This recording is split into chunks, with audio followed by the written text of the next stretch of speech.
स्वयं की खोज करें, नहीं तो आपको अन्य लोगों की राय पर निर्भर रहना होगा जो खुद को भी नहीं जानते हैं। जीवन में आप जो करना चाहते हैं तो उसे अवश्य करें। यह मत सोचें कि लोग क्या कहेंगे, क्योंकि लोग तो तब भी कुछ कहते हैं जब आप कुछ नहीं करते। सिर्फ आपके पाप ही आपको दुखी कर सकते हैं, जो आपको अपने आप से दूर ले जाने का प्रयास करते हैं। ऐसी चीज़ों की अनदेखी करना ही बेहतर होता है। यदि आपको बहुत बार गुस्सा आता है तो आपको गुस्से पर अधिक ध्यान देना चाहिए, जिससे गुस्सा गायब हो जाए और उसकी ऊर्जा करुणा बन जाए। धूरे मन से युद्ध में जाने की कोई आवश्यकता नहीं है। यदि आप लड़ने जा रहे हैं तो अपने पूरे दिल और आत्मा से लड़ें, अन्यथा बेहतर है कि आप बिल्कुल भी ना लड़ें। आत्मज्ञान एक समझ है कि यही सब कुछ है, यही बिल्कुल सही है, बस यही है। आत्मज्ञान उपलब्धि नहीं है, लेकिन ये यह जानना है कि ना कुछ पाना है और ना ही कहीं जाना है। अगर आपको कोई फूल पसंद है तो उसे तोड़े नहीं, क्योंकि अगर आप उसे तोड़ते हैं तो वह मुरझा जाता है। इसलिए अगर आप किसी से प्यार करते हैं तो उसे वैसे ही रहने दें। असली सवाल यह है कि तुम अंदर से क्या हो।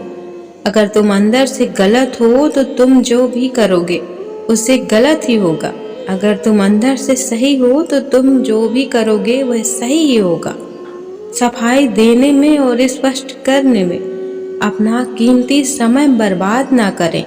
लोग वही सुनते हैं जो सुनना चाहते हैं। योग एक विधि है जो हमें सपनों से बाहर लाता है। योग एक विज्ञान है जो हमें यहाँ और अभी होना सिखाता है। संसार सुंदर है क्योंकि इसे ईश्वर ने बनाया है। जो संसार को गंदा कहता है वह भगवान का तिरस्कार कर रहा है। यदि आप एक दर्पण बन सकते हैं तो आप एक ध्यानी भी बन सकते हैं। ध्यान दर्पण में देखने की कला है, और अब आप में कोई विचार नहीं चलता, इसलिए कोई व्याकुलता नहीं होती। जिस दिन आपने सोच लिया कि आपने ज्ञान पा लिया है तो आपकी मृत्यु हो जाती है, क्योंकि अब ना कोई आश्चर्य होगा, ना कोई आनंद और ना ही अचरज। अब आप मृत जीवन जिएंगे। अधूरे ज्ञान के साथ कभी आगे ना बढ़ें। ऐसा करने पर आपको लगेगा कि आप अज्ञानी हो और अंत तक अज्ञानी ही बने रहोगे। अतीत का अनावश्यक रूप से बोझ न लें। आपके द्वारा पढ़े गए अध्यायों को बंद करते जाएं। बार बार वापस जाने की जरूरत भी नहीं है। आपका पूरा विचार अपने बारे में दूसरे से लिया गया उधार है। यह उन लोगों से उधार लिया गया है जिन्हें अपने बारे में खुद पता नहीं है। कभी किसी चीज से मत भागो, उसे पूरी ईमानदारी से करो। फिर एक बिंदु आएगा, शिखर जहां और कुछ नहीं किया जा सकता। अज्ञानी बने रहना अच्छा है, कम से कम अज्ञान तो आपका होता है। ये प्रामाणिक है, यही सच और ईमानदारी है।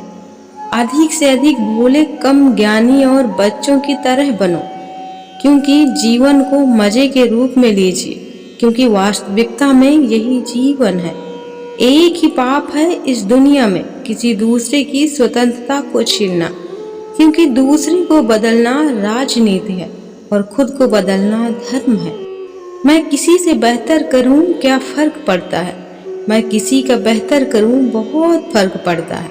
सारी शिक्षा व्यर्थ है, सारे उपदेश व्यर्थ हैं, अगर वे तुम्हें अपने भीतर डूबने की कला नहीं सिखाते। जिंदगी एक ही बार मिलती है तो इसका पूरा आनंद क्यों ना लें। निराशा से बाहर आएं और जिंदगी के हर एक पल को खुशी से व्यतीत करें। श्रद्धा मूल्यवान है, पत्थर पर है या परमात्मा पर, यह गौड़ है। पत्थर पर भी हो सकती है और तब पत्थर भी परमात्मा का काम देने लगता है। वे कहते हैं कूदने से पहले 2 बार सोचो। मैं कहता हूँ पहले कूदो, फिर जितना चाहे उतना सोचो। दोस्तों, अगर आपको हमारा वीडियो पसंद आया हो तो please like, share, comment, subscribe. Thanks for watching my video.